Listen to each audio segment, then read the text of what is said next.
So what I'm going to talk about today is the trigger. I assembled it, and of course the trigger was absolutely terrible. I could feel it was really gritty. When I pulled the trigger, it was a long travel, and then it would release, and I could just feel like I was had a piece of chalk and was writing on the sidewalk with it. I could just actually feel that grit in there. So I'm going to tell you what I did and what I've observed in this process. So what I've done here is I have removed the hammer and the trigger, and then I took the springs off the hammer and the trigger, and I put a punch through here to hold the hammer, and then I just used the pin. I just pushed it out to hold the trigger, and in this way I can demonstrate the contact points and what's going on, and then I'll talk about the springs later. Alright, I'm all zoomed in here. We have the hammer, we have the trigger, and we have the disconnector. So when you're feeling that gritty feeling when you're pulling the trigger, what's going on is, let me get that in the center, you're traveling down to disengage, and that travel down is where all your roughness is. That's where you're feeling the sandpaper effect and the grit, and you've got all that travel distance to go before it disengages and the hammer falls, rotates around and strikes the firing pin. So the whole time you're pulling this guy down is your gritty, horrible feeling. And then of course you have this powerful spring on there, which I measured at 9 pounds, is pressing up against there. So the rougher those two surfaces are, the grittier your feel is going to be and the harder your trigger is going to be. But once that clearance is made and it's disengaged, then it's all the hammer spring throwing up against the bolt. So what I was going to do is I was going to clean up the contact area. I was going to polish it. Now, I've polished handgun triggers since 1984. Yes, I'm that old.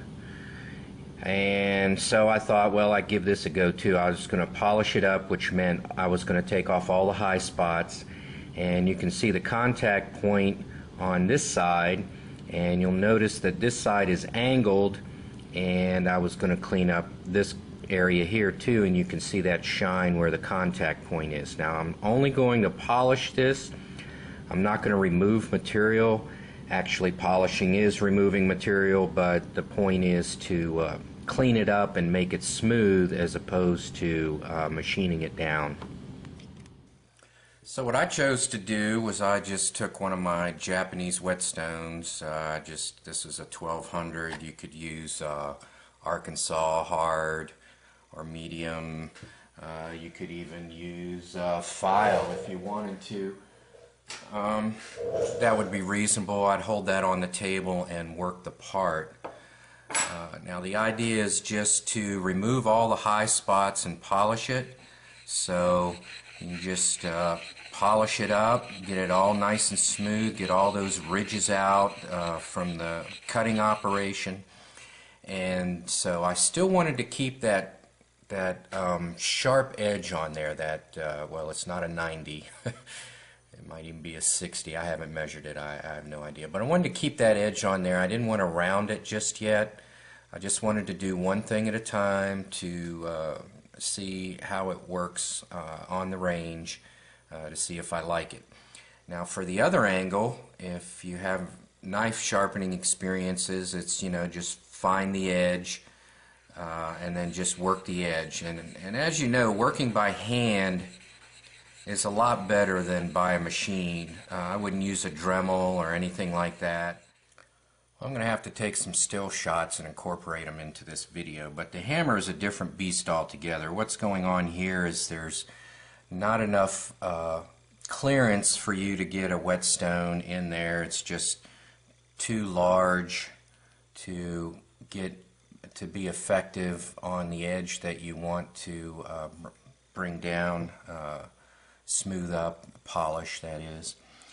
So I just happen to have a points file. This is something left over from the late 70s, early 80s. Yes, again, I'm that old. My points file was able to fit into the slot with some play, and just kind of went back and forth real light, just like I'm showing you here. No pressure on it whatsoever, just back and forth. And I'll take a picture of this. And the whole idea is just to get the machining marks off of it, to smooth it up, just get it really nice so that the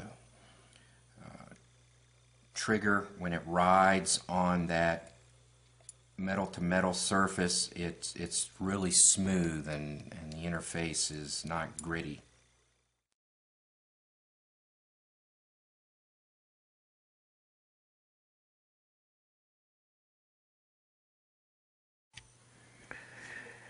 So what to do? I did see a video on YouTube where someone bent the spring right here and made it parallel with the hammer. That was a good idea. You're taking some of the pressure off of it. You still need enough force on the spring to fire the primer. So I did that, and it only took about a pound off. It would release at 7.5, 8 or so. So I want to take even more off of there. So what I'm going to do is I'm just going to wind this tighter. I'm going to bring this whole thing around, and I'm just going to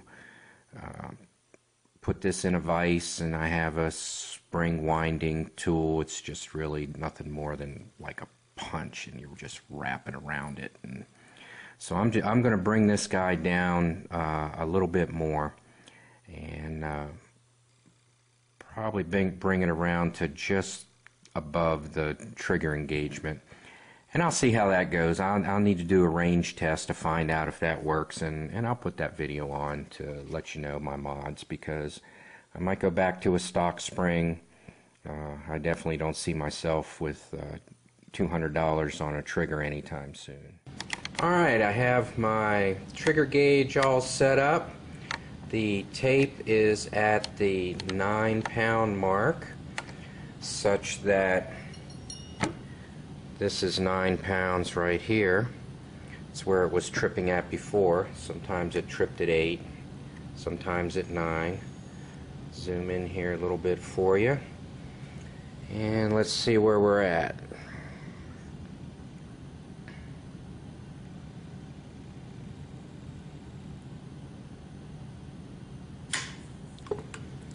And we tripped at 5 pounds. Try it again.